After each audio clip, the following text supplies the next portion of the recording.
Ayun, good day sa lahat. So, meron na naman tayong dalawang helmet na i-review syempre sa inyo. So, ito yung dalawang helmet na nag-trending dito sa shop natin. So, madaming naghahanap ng to. And syempre, nung ganito din na design. So, same sila na modular, same brand sila, and same year sila na release. So, ito, at I think kung di ko nagkakamali, na-release to nung 3 months or 4 months ago. Ito naman 1 month or 2 months ago. So magkasunod silang lumabas kasi kung alam nyo yung Whirlwind na helmet, no, isa to sa pinaka sikat nila. So ito na yung version 3. Malalaman mo yan na version 3 kasi yung sulat pa ganyan. Yung version 1 naman ata at version 2 parang dito lang. So yung in-improve dito mamaya makikita nyo, and I think na-review ko naman to. So gusto ko lang i-compare, at least malaman nyo again kung anong meron dito sa SEC Whirlwind version 3. And dito naman, kung hindi nyo alam yung pangalan nito, ito yung SEC Element na bagong-bago at pinakasikat na modular ngayon ng SEC, no? Kasi nandito na halos lahat ng hinahanap na modular na SEC na mamahilig dyan sa mga helmet ng SEC na naghahanap ng modular. So at I think ito na yung nandito na lahat yung mga hinahanap nyo. So napakaganda ng kanyang build quality. Ayan. And syempre ganun din naman kay Whirlwind. So ano nga ba yung mga nandito sa kanila? Syempre dahil modular to, pwede natin i-open. And ganito din sa kanya. So meron dito na wala sa kanya, and I think yung lahat na nandito sa kay Whirlwind ay nandito na in-improve at nilagay sa kay SEC Element. So sa price point, hindi sila magkalayo. Halos 100 pesos lang yung agwat ng isang element dito sa Whirlwind. So napakamura. Sila po yung nagbebenta, kung hindi ako nagkakamali, si SEC yung nagbebenta ng mga brand na modular na napakamura at napakasulit sa bulsa, no? So kung naghahanap kayo, ito yung marerecommend ko kasi nga kung hindi ka naman mapili or naghahanap ka ng budget helmet, so ito yung re-recommend ko kasi nga pwede mo siyang gawing half face, pwede mo din gawing full face, no? So same sila na may spoiler sa likod, and syempre same sila na may inner visor, and yung nakalagay dito sa kanilang bawat visor ay parang naka gold lens, kung hindi ako nagkakamali, kasi yung kulay niya kapag nailawan nagiging gold. Ito naman medyo may pagka gold, violet, hindi ko naman siya matatawag na rainbow, pero mostly yung kulay niya dito ay parang gold, no? Siya, ito na. So tignan natin kung anong meron sa kanila, and yan yung harap nila. So kayo na makapag-decide doon kung saan yung mas prefer nyo. Sa vision naman, parang magkasing laki lang din or magkasing lapad yung kanilang vision.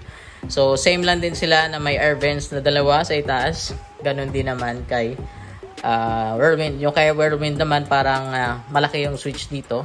Dito naman kay SEC Element ay maliit lang. So same pa rin yung pasukan ng hangin. Parang same lang din yung hangin na amount na pumapasok, no? And dito naman sa may baba, yung kay SEC Element ay tag dito, ito ata yun.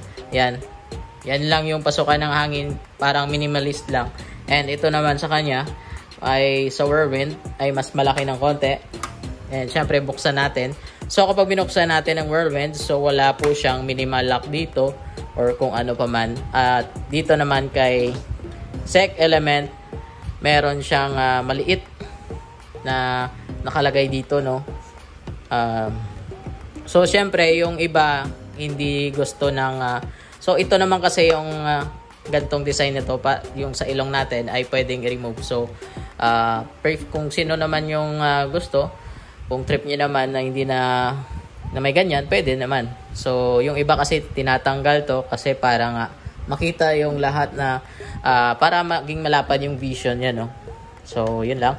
And ayun, walang nakalagay dito na pwede yung mga nag-eyeglass. So wala nakalagay dyan na eyeglass ready. So dito sa SEC Element meron po siyang minimal lock. Ayan.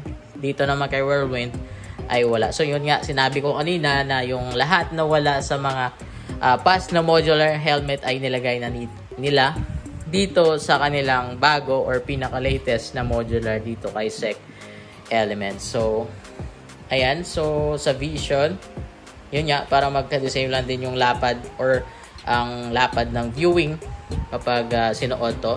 So same na din sila na may inner visor. Syempre, lahat naman ng inner visor ay black, no? And yung kagandahan kasi sa mga bago na mga version or sa mga bagong mga helmet na modular, mostly ay naka gold lens na yung mga ni-release. Kasi yung iba kasi nag-upgrade pa ng kanilang mga visor. So ito, pag binili mo, meron na siyang naka magandang lens. And syempre, meron din yan mga freebies na mga sticker. Usually naman sticker at yung mga, minsan merong balaclava, bonnet, and yung dust bag. Syempre, dala na din yun. And yung clear na visor. So, ayan, siguro kunin natin sa stand para makita nyo. Nga pala, dito sa, sino nga ba yung nagtanong sa akin? Hindi ko na maalala kung sino nag-comment doon. At, hindi naman mahirap itong i-change yung kanyang visor. Ang ano lang dito ay pailalim. Yung kapag i-change mo siya, yung kapag i-change natin yung kanyang visor ay napaka dali lang siya, parang basic lang din kagaya ng ibang helmet, no? So ganon din kay Whirlwind. So kay Whirlwind, yung switch ni Whirlwind ay nandito sa ilalim. Ayan, kung nakikita nyo, medyo sa ilalim po siya. Ayan, dito siya malapit. And doon naman kay Sec Element, dito naman banda sa itaas. And I think kapag ganyan yung posisyon, napakaganda ng kanilang mga itsura, no, kapag tinaas yung mga kanilang visor. So yung kulay nga pala ni Sec Element, yung glossy black, may parang glitterings siya, pero dito kay Sec Whirlwind wala po siyang glitter. So plus point dito kay Sec Element. And dito naman sa kay ang nagandahan ko naman dito sa stock mismo ng Whirlwind na V3, yung kanyang visor ay hindi lang siya simple na gold. Medyo may pagka violet something ganon kapag nailawan. So syempre, dahil yung uso ngayon yung mahabang spoiler, syempre panalo. Para sa akin, panalo si Sec Element kung sila lang yung dalawang pagpipilian natin. Mas syempre doon tayo sa pinaka latest. And kung wala namang Sec Element sa inyo, okay naman din si Whirlwind kasi nga mas mura si Whirlwind, no? So same lang din sila ng functionality na pwede natin itaas, no? So siguro itaas natin para makita nyo, no? Sa mga hindi nakakaalam kung ano yung ang mga helmet na modular ngayon. So itaas natin, punin natin syempre sa stand para at least makita nyo na. And yung switch, ayan, makita natin yung switch ng Sec Element ay paabante kung itataas yung half ng helmet, no? So napaka ano lang siya, napaka smooth, hindi siya kagaya ng iba na sobrang tigas kapag itinaas. And ganun din dito sa kay Sec Whirlwind. Sa kay Whirlwind naman, yung parang buttons dito kapag tinaas ay ipupush nyo siya pa itaas. And yun, ayan, medyo may parang locking mechanism na medyo matigas dito kay Whirlwind kung nakita nyo siya or nahawakan nyo sa end person. So medyo baba natin yung camera natin. So ayan, kung titignan mo siya sa outlook lang niya, mas mataas yung pag-angat ng Sec Element kaysa kay Whirlwind. Ayan, kitang-kita naman. Si Whirlwind kasi, kung yung outlook ni Whirlwind, hindi siya masyadong malaki tignan. Si Sec Element, hindi naman siya masyadong malaki, hindi kagaya ng ng Sec Revolt na medyo bulky yung build quality niya and mahaba. So ito kasi medyo nag-ano lang siya, medyo bulky lang ng konti, and then may spoiler sa likod. So nagbawi naman sila sa design ng spoiler doon sa likod. And sa chain curtain, mas prefer ko or mas naganda ako dito sa kay Sec Element. Napakaganda ng kanyang chain curtain dito. So removable din po yan. Ganon din naman kay Sec Whirlwind. So ayan, patagilid natin. O nga pala, before ko makaligtaan, meron po siyang lock. Kung gusto nyo kung gusto nyong i-lock yung kanyang tawag dito, yung half ng helmet, no? So meron siya dito, may arrow, to yung lock niya. So kapag na-lock na siya, hindi siya madaling ibaba, no? So I think hindi siya bababa kung hindi mo to ma-unlock. So mas magandang features din to sa mga modular kasi sa katagalan nagamit yung mga lock ng or mechanism ng mga lock nila ng kanilang modular dito ay hindi ko naman sinasabing nasisira. Siguro sa katagalan ay mauupo din and maglulus. So I think may purpose din to kapag kung tatagal na yung modular mo na helmet. So ganda, or dagdag points syempre dahil in-improve nila yung kanilang mga helmet no usually dito sa mga modular helmet ng SEC. So dito naman kay Whirlwind, wala kang makikita dyan na lock kung itataas siya. So ganun lang, simple lang po si Whirlwind. Pero kung titignan mo nga pala before natin pahigain, tignan nyo kapag nakaitaas. So sino mas malaki? Siyempre mas malaki si SEC Element kasi nga yung part dito ng SEC Element medyo pahaba, and dito naman kay Whirlwind ay parang minimalist lang talaga yung kanyang shell, yung design ng kanyang shell, hindi siya malaki. So bagay ito sa mga hindi ko sinasabing mga pandak or ano, pero sa mga 5'4 or 5'4 down yung mga height kagaya ko, ay magandang ipares to na helmet sa mga ganong height. Ito naman kung medyo malaki ka, mataas, ay mas maganda yung mga ganito, mga SEC Revolt version 3, itong SEC Element kasi nga. At saka yung Pilot, yung SEC Pilot, kung alam nyo yung SEC Pilot, na-review na din natin yun. Yun yung mga bagay sa medyo mataas. Kasi kung titignan mo sa mga 5'4 down na mga height, ipapasuot mo to, medyo maganda naman, pero parang bulky tignan kasi medyo pandak, no? So yun lang, sa ano lang yun, yung thoughts ko lang doon about dito sa mga helmet, no? At least nabigyan ko kayo ng idea kung ano ang mas prefer para sa inyo, or kung ano yung magandang helmet or anong outlook kapag sinuot, no? So at least nagsasuggest tayo ng mga ganun. Excuse me. So pahigain natin. So kita nyo naman yung kanilang mga inner visor. So nga pala, i-flip natin. Ayan. And ganon din dito sa kay SEC Element. So ayan yung kanilang kitang-kita na, no, yung kanilang mga paddings. So kung nagtatanong ka kung intercom ready, syempre sa SEC Element, check.